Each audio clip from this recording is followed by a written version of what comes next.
Assalamualaikum warahmatullahi wabarakatuh. Sampurasun. Wilujeng enjing pamirsa. Patepang deui sareng simkuring pun Sania Siti Sarah dina acara Warta Sunda. Mukakeun cakrawalaki Sunda keur balarea. Edisi Rebo ping 24 Februari 2020 hiji. Salami 5 menit kapayun, simkuring baris nyarengan pamirsa dina informasi-informasi di Sabudeureun Jawa Barat. Anu munggaran aya warta di Kota Lembang ngeunaan budidaya tomat Momotaro. Pamirsa, sumangga nyanggakeun ibar salengkepna.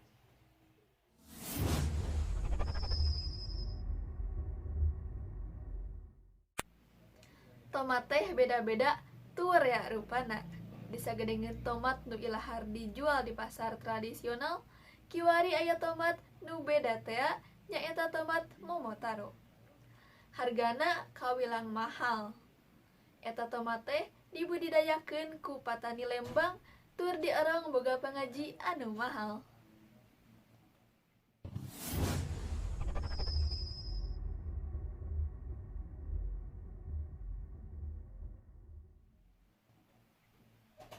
Tomat teh salah sahiji buah-buahan anu ilahar dijadikeun bahan sayureun atawa sambeleun. Sakapeung tomat ge ilahar dikonsumsi langsung pikeun bibilas tatutas dahar. Hargana kawilang murah. Bisa dibeli di pasar tradisional.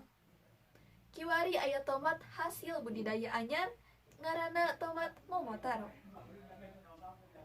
Patani di Desa Langensari, Kecamatan Lembang, Kabupaten Bandung Barat kiwari keur ceuyah ngabudidayakeun tomat Momotaro.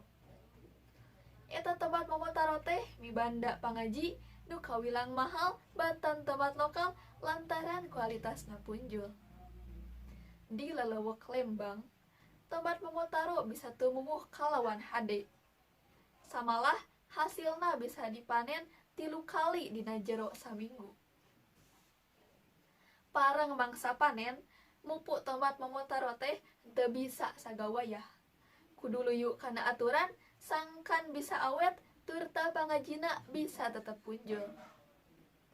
Tina ngaranna geus bisa kataksir yen tomat Momotaro teh lain asli tomat di urang tapi ti Jepang.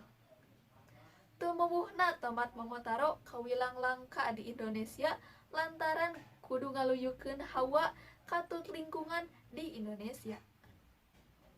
Pon kitu deui dina ngurusna leuwih bangga batan tomat nu ilahar aya di urang. Matak moal aneh, upama harga eta tomat teh kawilang mahal. Eta hal diebrehkeun ku salah saurang patani tomat Momotaro di Kota Lembang. Upama dibandingkeun jeung tomat anu ilahar teh, tomat Momotaro katangen boh tina wanguna, boh tina rasana. Pon kitu deui hargana. Tomat Momotaro jauh leuwih mahal batan tomat sejenna. Harga tomat Momotaro bisa tepi ka 20.000 tina sakilona. Eta tomat teh rea dijual di supermarket di Jawa Barat.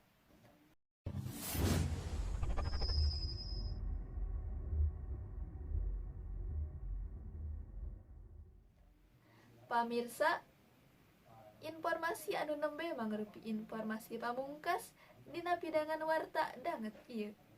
Simkuring pun Sania Siti Sarah, seja amit mundur, amit mungkur. Cag. Wassalamualaikum warahmatullahi wabarakatuh. Hurip Sunda.